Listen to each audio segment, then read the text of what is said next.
Sir మీరు కూడా నలుగురితో పాటు. సార్ కూర్చోండి సార్. పర్లేదు కూర్చో. నువ్వు ఏ ఇయర్? Second year sir. ఏ గ్రూప్? సిఈసి. ఫస్ట్ ఇయర్ ఏ పర్సెంటేజ్ వచ్చింది?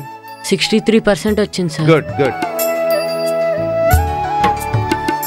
భోజనం ఎలా ఉంది? బాగుంది సార్.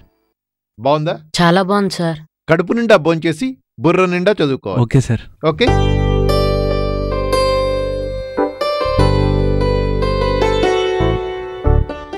బాగుందా సార్? It's good.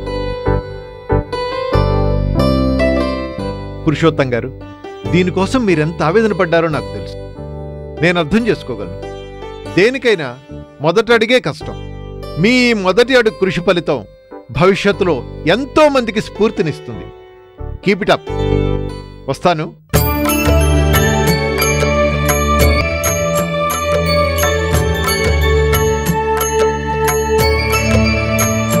ఈ మా మొదటి అడుగు రాష్ట్రంలోని మొదటి ప్రయత్నంగా దాతల సహకారంతో మా మిర్యాలగూడ ప్రభుత్వ జూనియర్ కాలేజీలో విద్యార్థులకు మధ్యాహ్న భోజనం ఏర్పాటు చేయడం వల్ల పరీక్షా ఫలితాలలో గణనీయమైన పురోగతి కనిపించింది.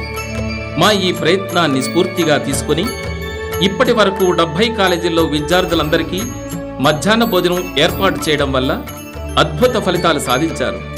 ఇంకా రాష్ట్రంలో సుమారు 600 కాలేజీల్లో విద్యార్థులు అర్ధాకలితో విద్య అభ్యసిస్తున్నారు. ఎంతో మంది విద్యార్థులు సరైన ఆహారం లేక పేదరికంతో మధ్యలోనే చదువు మానేస్తున్నారు. మరెందరో విద్యార్థులు మరుగున పడిన మాణిక్యాల్లాగా బతికిడుస్తున్నారు. వారికి సహాయం చేస్తే మంచిది. ప్రభుత్వ కాలేజీల్లో చదువుకున్న ఎందరో విద్యార్థులు ఎన్ఆర్ఐలుగా ఉన్నారు. వారు గనక ముందుకొస్తే ప్రభుత్వ కళాశాలల విద్యార్థులకు పరీక్షల ముందు మధ్యాహ్న భోజనం ఏర్పాటు చేస్తే విద్యార్థులు బాగా చదివి మంచి ఫలితాలు సాధించే అవకాశం ఉంది. మీరు గనక ముందుకు వస్తే దేశానికి ఒక అంబేద్కర్ను, ఒక లాల్ బహదూర్ శాస్త్రిను, ఒక విశ్వేశ్వరయ్యను, ఒక సివి రామన్ను, ఒక అబ్దుల్ కలాంను అందించిన వారవుతారు. ఒక్కసారి ఆలోచించ